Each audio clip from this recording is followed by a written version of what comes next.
This week on the Unpopular Opinion Show, people will vote for her because of identity politics.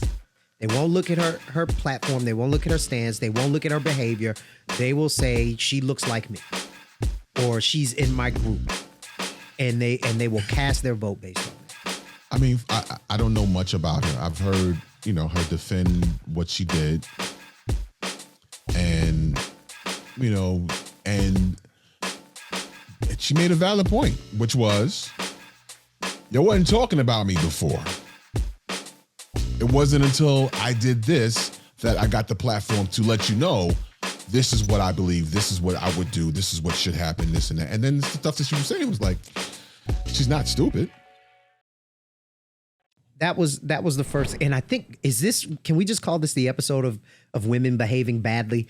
Because that's the first one, and I'm like, ugh. The other one was the senator. What is it? Okay. The twerk senator? Tiara Mack, Rhode Island state senator. Okay. Never been to Rhode Island. Wasn't sure if there were that many black people in Rhode Island. And right, you're not sure if it's that many black people in Rhode Island, and the one that we know about on a head twerking on vacation. So if you haven't heard about this story, twerking on a handstand. If you haven't heard about this story, Rhode Island Senator Tiara Mack was on vacation with some of her girlfriends. She did a TikTok of herself doing a handstand and twerking, feet up in the air. Looked like she landed a plane, right? Just back and forth, gets down, walks up to the camera and goes, "Vote Senator Mack. Vote for me." You know what made me laugh is the person who was shooting the video was like, look at the ass. Look at the ass. It's like whispering it as she's twerking. Oh, like, look at the ass. And so I looked, full on, I looked. And I not bad. Wasn't moving a whole lot on that twerk. That wasn't the best twerk I've ever seen, but you want to know what I did? I watched the video, but just so I could laugh at it, I turned it upside down so it looked like a weird Superman holding up the world. Just kind of, just holding up the world. Oh, God. But look, the appalling part outside of that was she went on to defend these actions. Yeah. And wanted to make it about her being in the LGBTQ plus I can't remember all of those.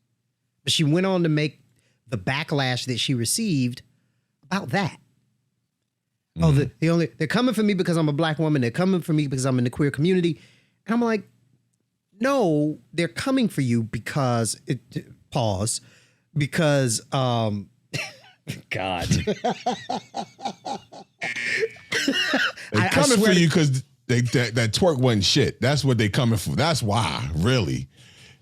I didn't mean for that to be a joke, but it became a joke as I was talking. They're coming for you because they was on the same thing T-Storm was on. They saw that ass. But no, the backlash, the criticism is, okay, so a lot of people said she's just a regular person. She's on vacation. She should be allowed. And I say, no, she is not a regular person. She's an elected official. She holds a higher office. Mm-hmm. She should be held to a higher standard. Her measure of judgment should be better than other people's because she ultimately makes decisions that affect the lives of a lot of people. Yeah. How you thought it was a good idea. Look, if you were on vacation, decided to do your handstand and have a good time, and you didn't put it on the internet and say, vote for me afterwards, okay, have a good time. But the moment you put it on the internet, it changes everything. It would be, yeah, I agree with you. It would be different if it was she was just having fun, and it leaked. Somebody put, even then it's like, how you, but and her and it leaked. Okay. I'm glad you saw my face and caught up. Yeah. And it leaked. Yeah. Okay. If she was twerking on the handstand and it leaked. Okay. So she got bigger problems than backlash on the internet. Yeah. That would be on RedTube. But in any case, so Jesus. Sorry. I'm debating now whether or not I need to censor that. If you didn't hear what I said, let's just say an adult site. So, but in any case, if someone had, if someone had gotten hold of it unbeknownst to her and then it went out there and her explanation was, hey, listen, that wasn't supposed to be out for the public. I was having fun with my friends, but I am a person, what I do in my private time is not everyone's business. Okay. That would have been, no, she actually was like, yeah, I'm going to use this as my platform. Let me use this to solicit votes. Yeah. You know what's funny? I think politicians have lost their mind just in general, not just beating up on her, but I think the era of Drumpf, the former president, has normalized bad behavior and how our politicians, behave publicly, have normalized swearing and language that's not supposed to be in front of children. And you know what I'm saying? Like there was another piece I saw. There was a black woman, unfortunately, elected official in forum cussing and I don't remember what she was cussing about, and forgive me, I don't remember. I don't want to mention her name because it's bad enough, but just cussing on the microphone in front of and F this and that. It was an older sister, in capacity of her job as an elected official. So it's on camera, I used to think it might be cool to get to see the real side of our politicians and elected officials. I don't want to see all that now. I think a lot of things. Oh my God, I think a lot of things. So I think you should be, you're supposed to carry yourself a certain way. Let's go back to that. Let's go back to carrying yourself in a professional manner, especially in front of microphones, in front of cameras, in front of people. If you slip up and curse, that's one thing, but let's not go out on a whole tangent. If you're an elected official, if you are a person hired to represent the people, if you're a non-comedian or performing comedically to some degree, if you are in the presence of elders, children, or sensitive ears, right? So I think there are some caveats in that space. Yeah. But going back to what you said about the era of Trump and what that ushered in, I don't think it necessarily ushered in acceptance of bad behavior. I think it shined a light on real social currency, right? Okay. Say what you want about him. He knew how to work the internet. He knew how to work Twitter. He knew how to work Facebook and Instagram. He knew how to work the internet. So much so that they had to get him the hell up off of social media because he was still working it, right? Right. So I think a lot of people realized there's currency in this.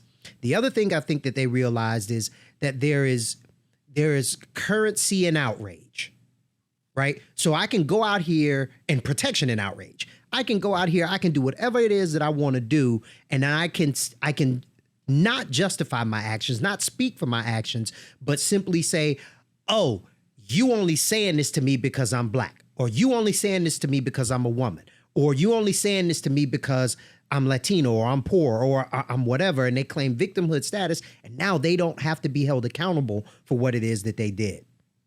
I think that's kind of where we are. and the other piece, I'm sorry, because I thought a lot of things and it's just kind of all jumbled up in my head.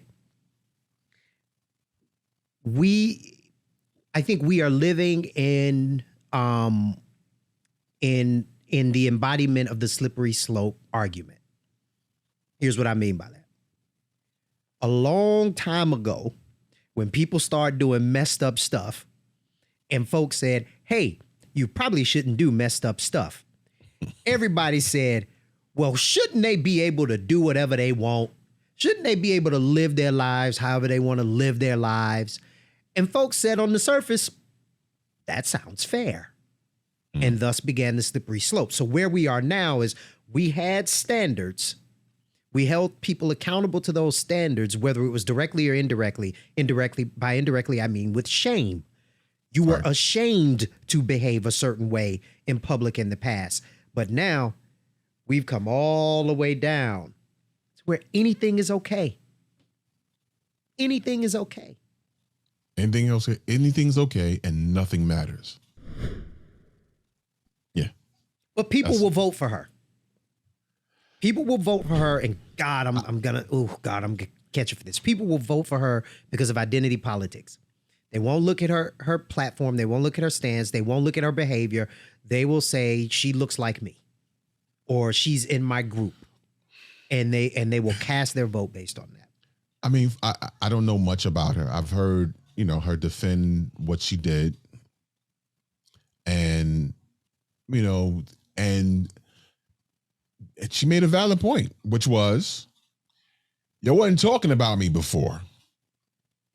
It wasn't until I did this that I got the platform to let you know, this is what I believe, this is what I would do, this is what should happen, this and that. And then the stuff that she was saying was like, she's not stupid. No. You know what I mean? She's a bright woman, right? So maybe this is one of those things that's ends to a means, and perhaps she wins and gets to do some good, but it does not help the image of Black women or the image of Black people on a global or national scale at all. For everybody listening, I was shaking my head vigorously, no, left and right. Yes. So much so I think I just gave myself a headache.